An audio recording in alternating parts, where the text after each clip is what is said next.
hazikaron.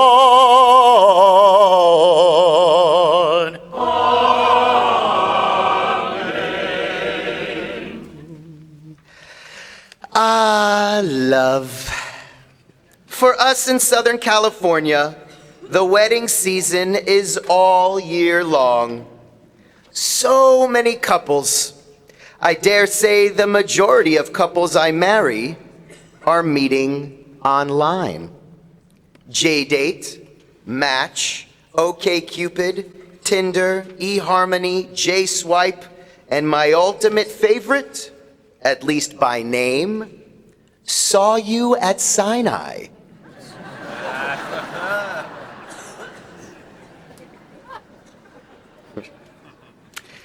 The idea behind the name is all Jewish souls stood together at Sinai, that each and every one of us was there standing together, entering into our covenantal relationship with God. We chose to become part of something greater than ourselves.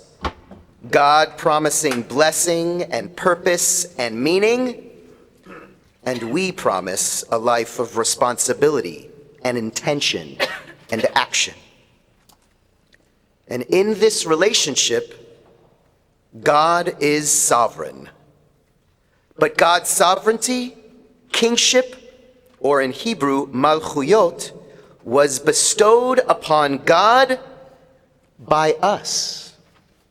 As our Talmud states about this day, say in my presence on Rosh Hashanah verses of kingship, so that you make me king over you.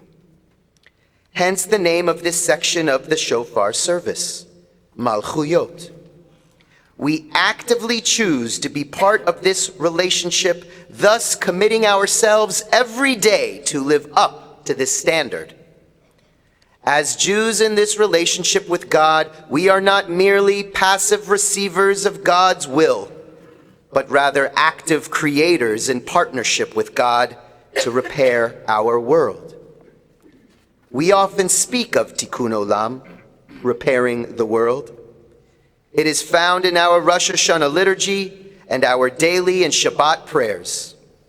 Litaken ha'olam b'malchut Shaddai, when the world shall be repaired under the kingship of God.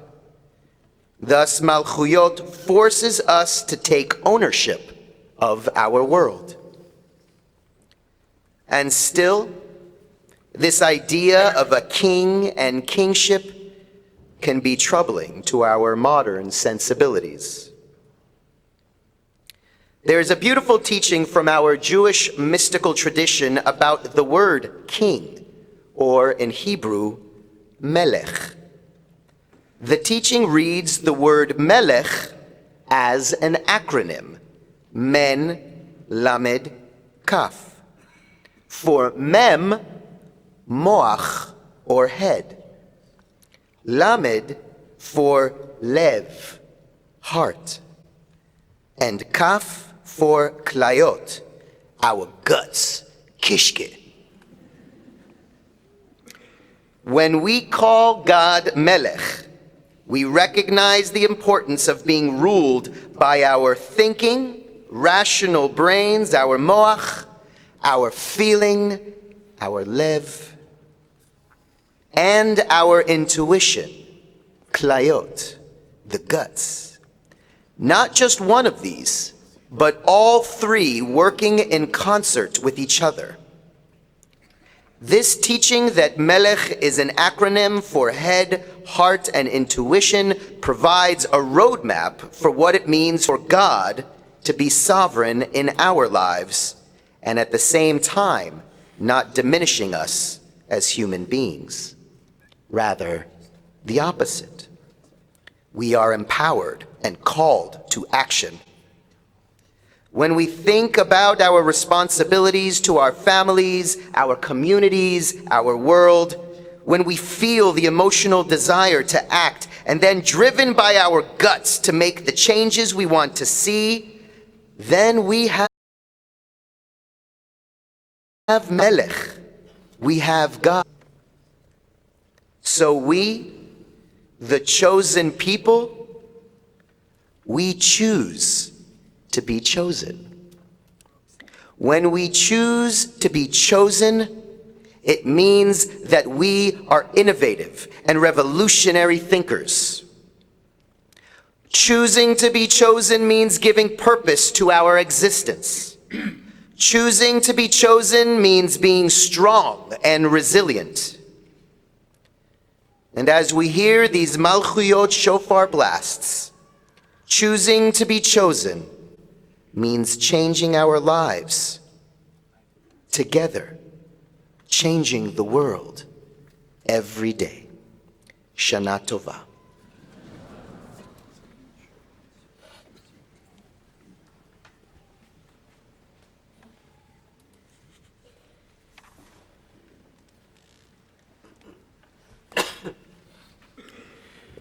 Page 122. Baruch atah Adonai Eloheinu melech haolam asher kitshanu b'mitzvotav v'tzivanu lishmoa kol shofar. Baruch atah Adonai Eloheinu melech haolam שהחיינו וקיימנו והגיענו לזמן הזה. אמן. תקיעה, שברים תרועה,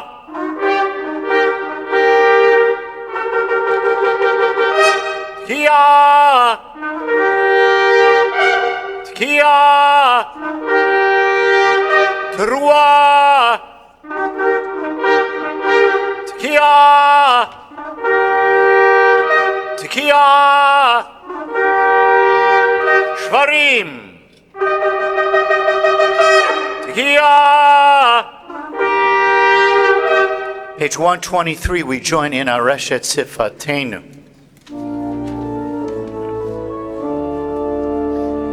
הרשת שפתנו ירב לפניך אל רם ונישא. הרשת שפתנו ירב לפניך אל רם ונישא. מבין ומאזין מקשיב ומביט לכל תקייתנו ותקבל ברחמים, ברחמים וברצון סדר מלכויותינו.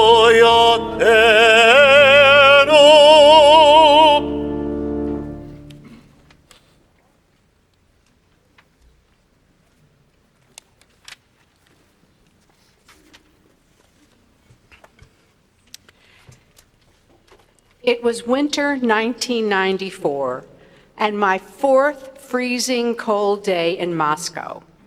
I was there to adopt an 11-month-old baby girl, but the paperwork and bureaucracy was taking forever, and I found that I had a free afternoon on my hands. I knew exactly what I wanted to do. My grandparents had come to America from Russia. In college, I had demonstrated for the freedom of Soviet Jews. Now I was actually here, and I had read that there was one synagogue left in the city. I found out the address and hailed a taxi. The driver didn't speak English, but it turns out that the word synagoga is the same in every language. When we pulled up, I stared in shock. Before me was a magnificent pale yellow and white edifice with beautiful white columns, a portico, and a small dome. This jewel of a building was not at all what I was expecting. I couldn't wait to go inside, where I found several middle-aged men standing in the foyer in the otherwise empty building. They looked at me in surprise, and I said, "Shalom, do you speak English? I am a Jew from America." I can't tell you how excited they got. This was just 1 year after the Russian Federation had relaxed their visa policy, And I realize now I must have been one of the first American Jews to visit the synagogue in a very long time. The men surrounded me and they shake my hand and eagerly ask, Yiddish? Yiddish? Redst du Yiddish? They want so much to communicate with me, but sadly I shake my head no. I don't speak Yiddish. But then I get an idea. Ivrit? Medaber Ivrit? Do you speak Hebrew? The men shake their heads regretfully. They don't speak Hebrew. But then suddenly one of them lights up, puts up his finger to say, just a moment, and hurries off. A few moments later, he returns with a very elegant old man who had to be at least 90, who greets me with, Shalom Aleichem, to which I give the traditional reply, Aleichem Shalom, at which point he begins to speak to me in fluent Hebrew, explaining that he had learned it in Cheder, Hebrew school, before the Russian Revolution and before Jewish schools had been banned. He had studied Hebrew over 75 years ago and still remembered it. The old man then gallantly takes my arm and escorts me into the majestic sanctuary with hand-carved wooden pews, an ark covered in gold leaf, crystal chandeliers, a colorful mosaic ceiling, and a gorgeous balcony on both sides. Overcome with such beauty, my eyes fill with tears as I suddenly realize what a great, grand, vibrant Jewish community once must have existed here. The old man watches me intently as I take it all in, and then he leads me to a closet in the back and opens the door. Inside were stacks of torn and tattered Torah scrolls piled high on top of each other. These Torahs, he explains, were saved by Jews who wrapped them around their bodies and fled east to Russia to escape the Holocaust. The synagogue had held on to them for 50 years, hoping someday to have the money to repair them and use them once again. Without a word, I open my wallet and give him every American dollar I have. Without a word, the old man takes my hand and kisses it. This happened over 25 years ago, and I remember it like it was yesterday. The second set of shofar blowings, which we are about to hear, is called Zichronot. Zichronot means memories, the traditional explanation being that during this time of judgment, God remembers our actions during the past year. But Zichronot can also refer to our own memories, particularly our Jewish memories, which profoundly affect us and connect us to each other. They can be about living in each other's hearts and minds and being part of each other's history. They can heighten our sense of oneness as a people, because when you think about it, most Jewish memories are not just about the individual, not about me or you alone, but about what we've experienced together and what we've created together, memories that we all share and which bind us through the sharing. Zichronot are the beautiful, moving, and sometimes transformative Jewish memories of our families and ourselves that we hand down to our children and grandchildren, and the new memories we create with them. For me, Zichronot is my daughter's adoption story, forever intertwined with the memory of that kind elderly Russian Jew in the great synagogue of Moscow, connecting 3 generations of hope, past, present, and future, and embodying our ancient teaching, Kol Yisrael Arevim Ze LaZeh. Every Jew is responsible for the other. Zichronot is also the day I took my 2-year-old daughter to the mikveh to become a Jew in front of family and friends and 3 rabbis, giving her the Hebrew names of my mother and grandmother so they would live through her. And Zichronot is the day 11 years later when my daughter stood in front of the entire congregation chanting from the Torah on her bat mitzvah, reminding me of those tattered Torah scrolls piled high in that backroom closet, and impressing upon me how truly important this bat mitzvah moment was.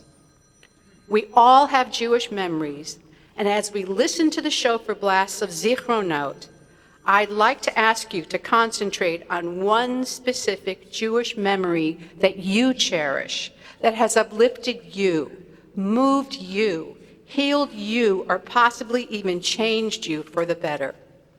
Think of where you were, who was with you, and how you felt, and then take that feeling and let it lift you and inspire you to create more important, powerful, meaningful Jewish memories in the coming year.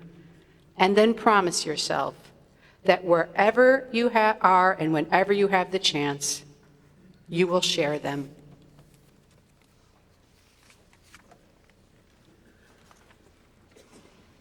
Page 126. אתה זוכר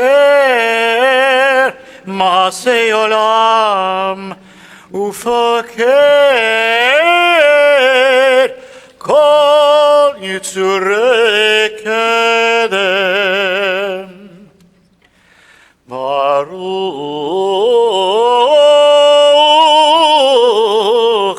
אתה אדוני זוכר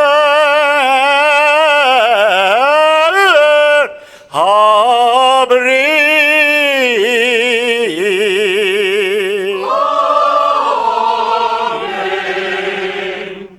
תקיעה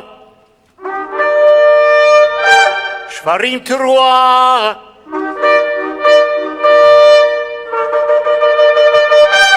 תקיעה תקיעה שברים תקיעה תקיעה תרועה תקיעה. Hareshet, page 126, we join. We do it 3 times, so you're going to learn it. Hareshet sifatenu yerab lefanecha el ram v'nisa. Hareshet sifatenu yerab lefanecha el ram v'nisa. Me'lin u'mazin ma'bit u'makshiv לכל תקיעתנו ותקבל ברחמים, ברחמים וברצון סדר זיכרונותינו.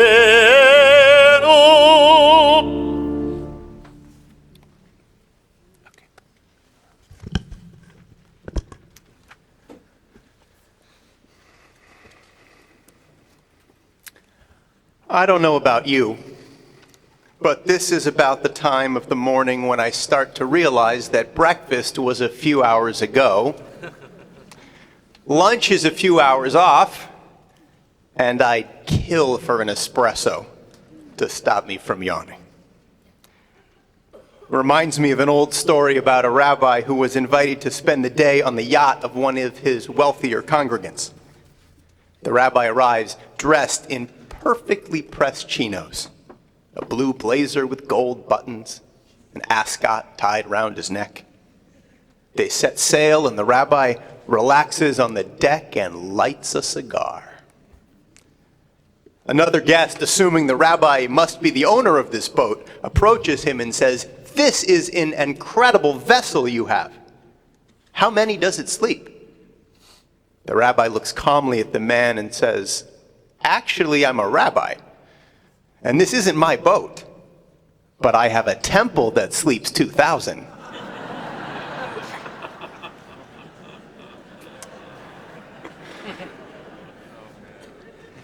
We laugh because we've all had moments when our High Holy Day thoughts turn to how heavy our eyelids feel. But while it's bad enough to sleep through the sermon, it's a lot worse to sleep through life. Maimonides, perhaps the most famous Jewish commentator to have ever lived, taught that these ancient, haunting, and piercing sounds of the shofar call to each of us and say, "Awake, you sleepers, from your sleep. Arouse, you slumberers, from your slumber.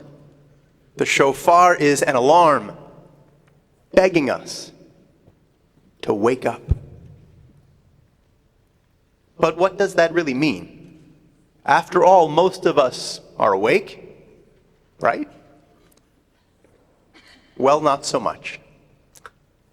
If you don't believe me, consider the words of Albert Einstein.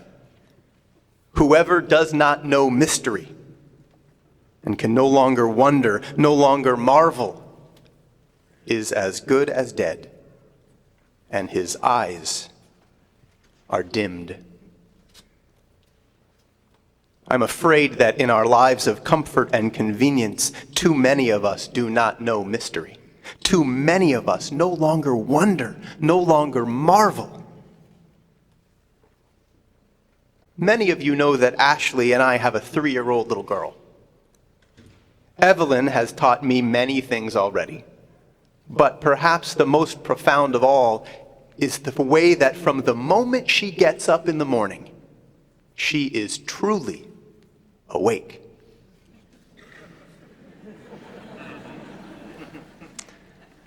Like so many children, she is constantly amazed. She's filled with a deep and abiding sense of wonder and awe. Sadly, most of us stop seeing the world that way the older we get. Judaism is about igniting an ongoing sense of wonder and awe within us.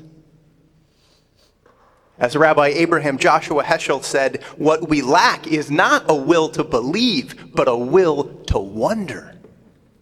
Our goal should be to live in radical amazement. Get up in the morning and look at the world in a way that takes nothing for granted. Everything is phenomenal. Everything is incredible. Never treat life casually. To be spiritual is to be amazed. Consider the first thing a traditional Jew utters when he wakes up in the morning. Modeh ani lefanecha melech chai v'kayam. Thank you, God, for the wonder of another breath. The wonder of another blessed day. How do we want to live in this new year? Will we continue to sleepwalk through life, blind or dumb or deaf to so much of the wondrous beauty and goodness that fills our lives? Or will we wake up? Rekindle our sense of wonder, allow ourselves to be amazed, and wake up to our own blessed lives. The late poet Mary Oliver put it this way: when it's over, I want to say all my life, I was a bride married to amazement. I was the bridegroom taking the world into my arms. Now I know what you may be thinking. The world is falling apart and the rabbi is telling us we're blessed? Yes, I am. And yes, we are. I'm not naive. Rabbis know the pain and brokenness in our lives and our world all too well. But we also know that there are so many blessings, so much good. It doesn't usually make the front page of the papers or lead the cable news broadcasts, but it's there. It's there if we but wake up to it. So as we hear these final blasts of the shofar, let's listen to this ancient Jewish alarm. Let's wake up and see, really see the world with wonder. Let's wake up and be amazed. Let's wake up and see the good, because that will truly make it a Shana Tova, a good and amazing new year.